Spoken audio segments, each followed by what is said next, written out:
السلام عليكم ورحمة الله وبركاته، ازي حضراتكم؟ ايه الأخبار؟ الظاهر سمعوني في نادي الزمالك والجمهور كله تقريبا صوته اتسمع. ومجلس إدارة نادي الزمالك طلع عبر المتحدث الرسمي كابتن أحمد سالم إن نادي الزمالك يرفض اللعب في السعودية.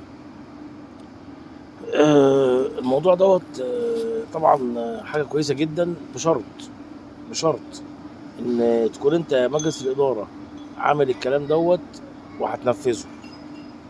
انا طالع عشان اتكلم عشان الحته دي بالذات، مش عامل الكلام دوت عشان تبرئ نفسك، تدي نفسك صك البراءه وتقول انا رفضت وبعت جواب بالرفض بس هم اتكوا عليا وضغطوا علينا وما نقدرش ما نقول لا. استمر وكمل واضغط، وزي ما انت قلت كده روح استاد القاهره يوم 15.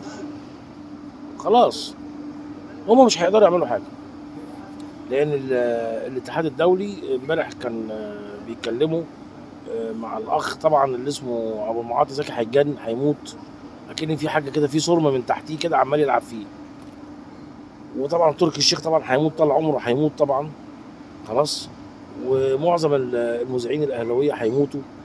وسيف زاهر يقول لك روحوا العبوا في الدوري، خليكم في مصر العبوا في الدوري اللي مش عارف، اللي مش معروف ولا اللي مش مرئي ولا كل المذيعين الاهلاويه نفسهم يروحوا يلعبوا هناك، لان هيتظبط لهم الماتش من شعره لراسه.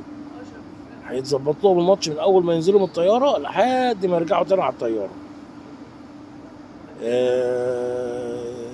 لو انت ناوي تعمل كده اوكي، لما انت لو ناوي تدي نفسك صك البراءه وتقول انا مش هعمل، مش هسافر، بس وبعتنا جواب اهوت ومالناش دعوه واحنا رفضنا بس هم اللي وافقوا، لا، لان الاتحاد الدولي قال لك لا، لازم يكون في سبب كارثي في البلد اللي يتنقل الماتش بتاعها بره نطاقها الجغرافي.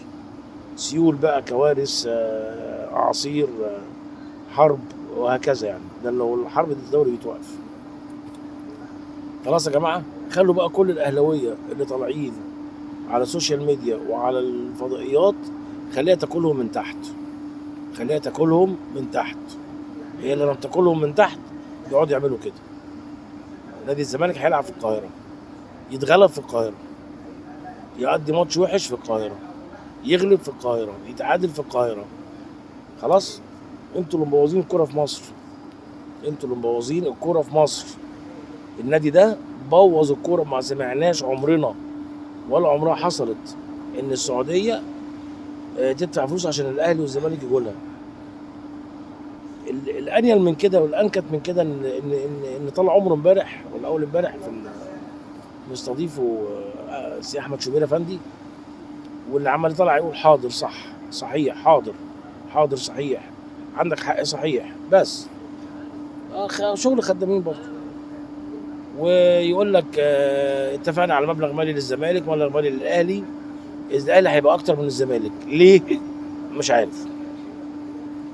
يعني تخيلوا بقى اللي طال عمره هيدي مكافآت للناديين، بس النادي اللي هو بيشجعه هيديله مكافأة اكبر طبعا، عشان ده الاهلي طبعا اللي مبوظ الكوره في مصر.